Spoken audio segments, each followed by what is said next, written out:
My name is Martin Buzacott, and I was the assistant librarian at the Australia Music Centre, as it was then, not Australian at that point. And I started in August 1978. So the AMC is celebrating its 50th anniversary this year. I'm celebrating my 47th. It was like Cocteau's house in Paris. It was a wonderland, it really was. And if you spent enough time there over a period of a year or two, or in my case 3 or 4, the whole of the Australian musical scene, and indeed the whole of the creative arts scene in Australia, just seemed to come through the door. This was in the Rocks. This was in 80 George Street, up on the second floor there. Next to the old spaghetti factory, that was the direction we used to give. I got the job.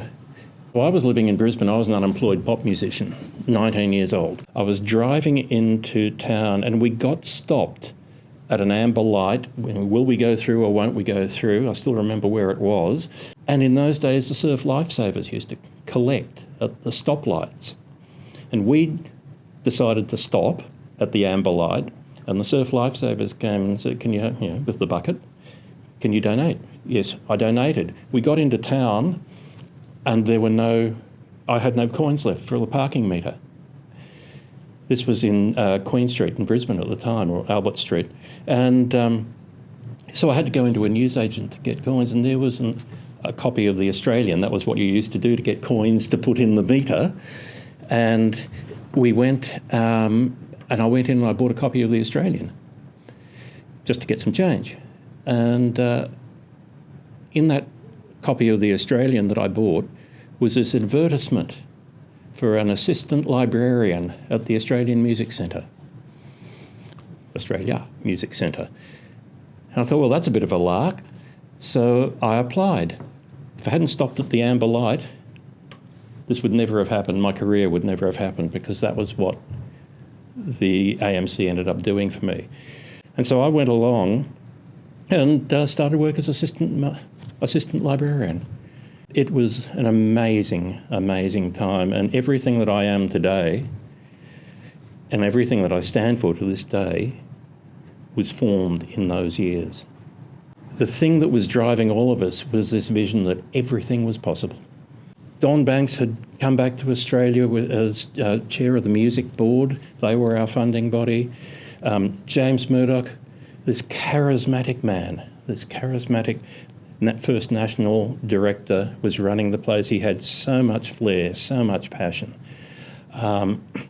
And we just believed that we were changing the world. And we were changing the world, at least, of Australian composition, because we didn't care who you were. We didn't care what kind of music you play. We didn't care how old you were, how famous you were, what your gender was, what your nationality was, none of that. And I still remember on one of my first days in the job, I was going through the shelves, because we were just collecting everything. And there was Peter Sculthorpe's, there was a piano piece by Peter Sculthorpe. Can't remember the exact piece. But in any case, next to it was a work by a 15-year-old schoolboy. And that's what we were on about. And we catalogued everything because we wanted to make sure that there was no stone unturned. Name a period when art music composers haven't needed significant support, significant championing, significant information centres devoted to their work, significant ways in which they're not ripped off or taken for granted or whatever.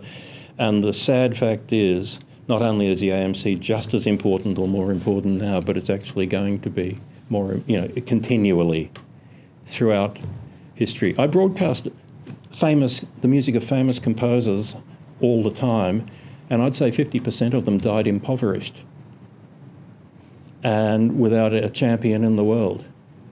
That's what the AMC, that's why it was started, and that's what it's still doing. Art music always has to be fought for. And what's so fascinating to me and what I love about it now is I'm hearing music now which I love just as much as that music that I heard when I was at the music centre. It's like what we did in the 70s. It was worth it, wasn't it? I just think so many people who have become such major figures in the Australian art music scene were involved then and sowing the seeds. I remember all the young composers who were coming through at the time, names no one knew about, Alona Katz-Chernin, Gerard Brophy, this whiz kid from Perth called Carl Vine. And we didn't care who you were or where you came from. And I think that's endured. And I'll be honest, I was shocked to learn that we were celebrating 50 years because it thrills me. Well done to all the generations who've come through now.